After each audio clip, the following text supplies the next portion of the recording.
Hey everyone, this is Josh from before, and I'm here with McFarlane Toys DC Multiverse, Robert Pattinson Batman from the upcoming Matt Reeves film, The Batman. And real quick announcement before I get started, this is the 100th review on this channel, which is a milestone that I'm very excited to share with you all. Many thanks for your ongoing continued support, and if you're new to the channel, please subscribe, turn on notifications, tell your friends, and feel free to go back and watch some of those old reviews.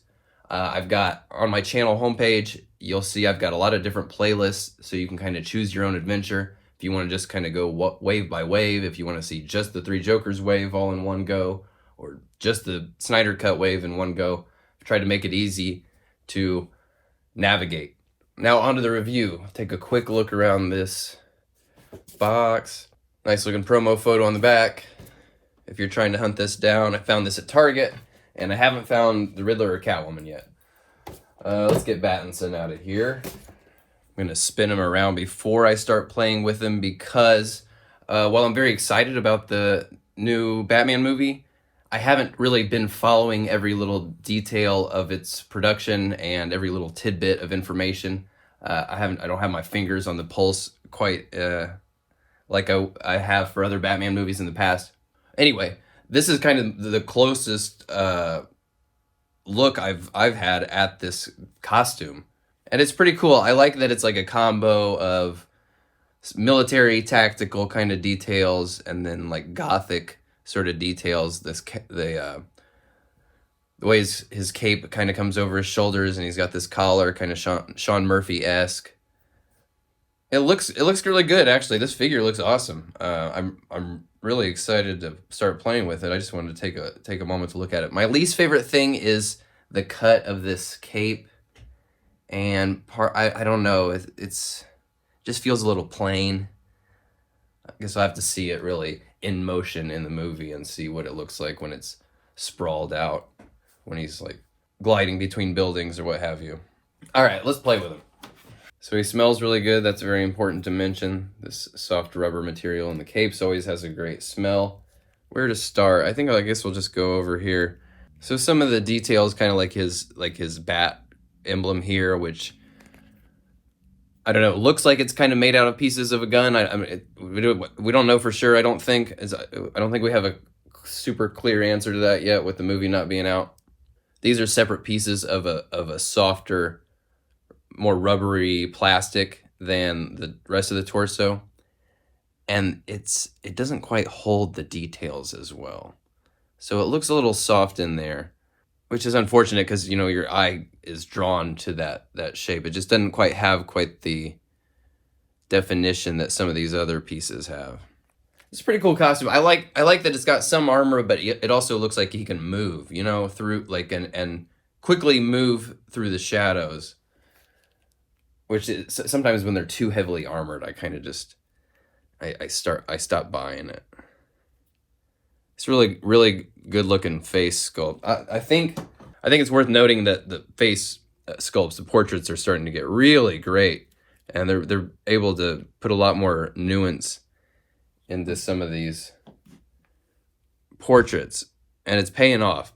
I don't like the side-eye thing, and God bless you. I appreciate you trying to do something different, something kind of artistic, but it's not working out, guys.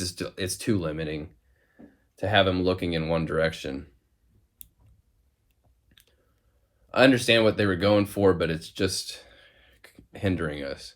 But man, this head has a lot of great attitude every way you look at it, and I always think having this collar type pieces help with that sense of attitude in the face. So like we've seen before many times, he's got these like shoulder pads here that are attached to the bicep, which is cool engineering, although the way this cape is kind of fights with it a little bit. I wonder if bringing it above the cape is... No, I don't think bringing it above the cape is the right solution. I mean, the shoulder pad still has some clearance to move around up under there if you are bringing it back like that. It's pretty well engineered, but it just gets a little stuck. You gotta just be careful. Looks like I got a little bit of overspray on this butterfly piece right here. This guy looks cool. I mean, just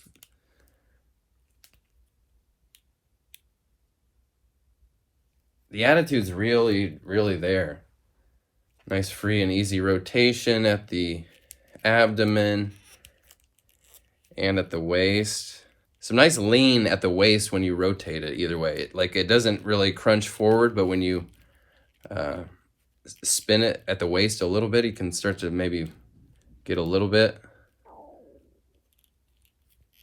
of lean. Again, with the improved material on the pelvis that allows for very high kicks. Allows for both legs to get up like that, man. It's good stuff. Really like to see it. Rotation at the hips, you know I love to see that.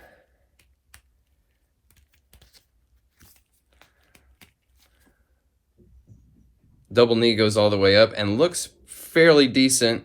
It's kind of a gradual tooling there and not just an abrupt extreme cut. And then we're coming down to these sort of Doc Martens that have a sort of leather sleeve around them.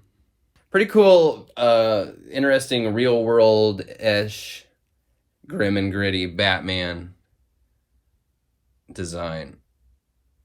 I like this guy. And you know, since hang on a second. While we're looking at these feet, the ankles, I really think it's worth pointing out like how far we've come in the ankle department. We used to have these really big, ugly, severe cuts, abrupt cuts right at the ankles.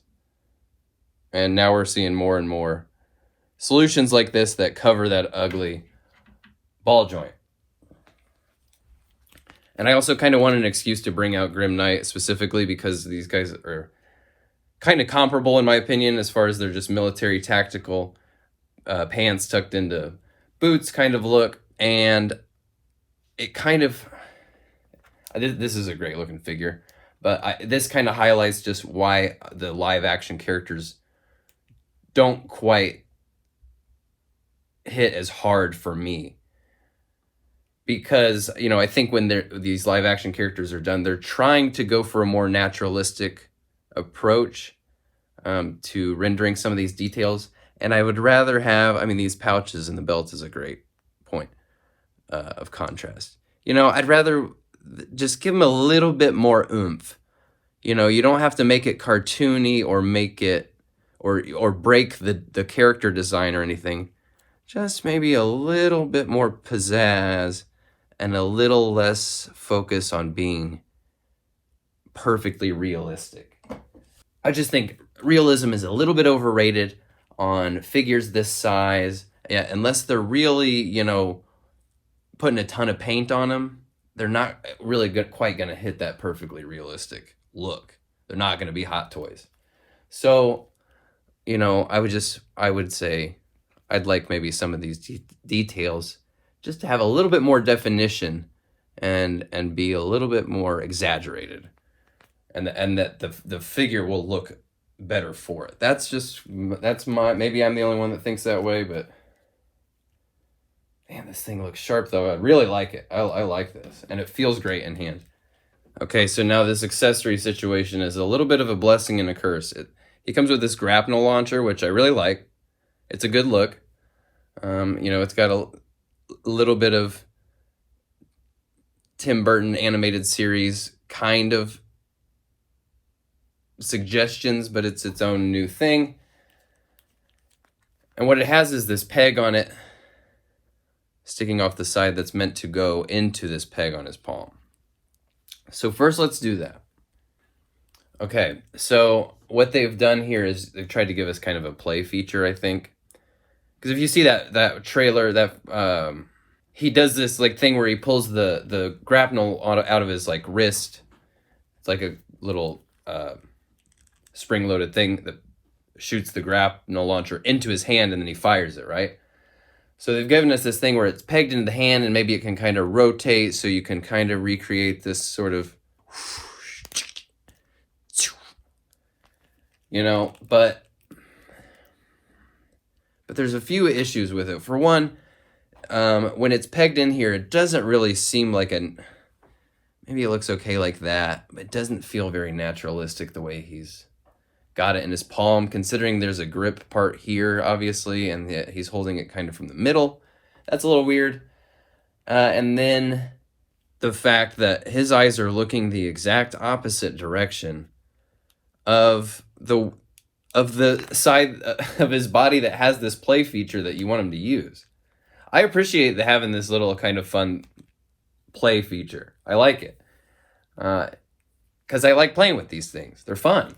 Or having him permanently looking away from the one thing that you wanted us to use him to do. It feels like you guys like aren't communicating with each other. It feels like nobody's looking at these things and taking a moment to be like, oh, this is a mistake. Why is he looking away? And then when you take the thing out, it just has that permanent hole in it, which I can live with. I mean, I could still use this as like a karate chop hand, you know, or something, or on the hip even, maybe. But he probably should have had extra hands. And then, I mean, I don't know. So this hand is an accessory hand, so he can hold it.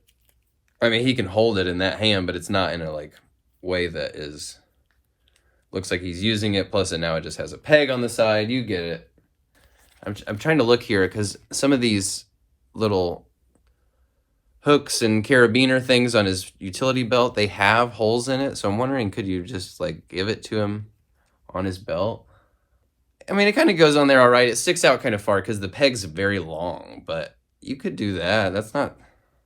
But I don't know if that's by design or not. I'd like to think that they did that on purpose, but I'm not sure. Look at him next to some other bats. Here he is. I think these guys all feel kind of like variations on a theme, the lightly armored military tactical look.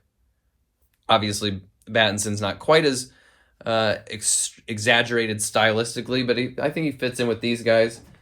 And like I said, I don't have Catwoman or Riddler yet, but if you're trying to extend this Batman's adventures outside the canon of the movie, you know, can you start matching them up with other characters? I think these guys could work fairly well. They could maybe feel like they're from the same world.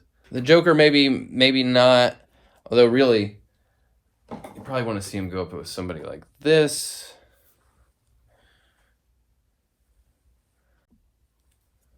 I don't know. Is anyone buying this matchup? These guys fighting it now. That could be pretty cool. And then these guys skew a little bit more comic booky, but you could put them on the same shelf and it would work, I think. And then just kind of to see him outside of a static standing pose. This guy does have a good energy about him when you put him in, start moving him into some action poses. I think the hands were wrong. We could have used some different hands, but this guy's really fun. I like it. Anyway, folks, thank you for joining me on 100 reviews now and many more to come. I will see you guys on the next one. Thanks for watching.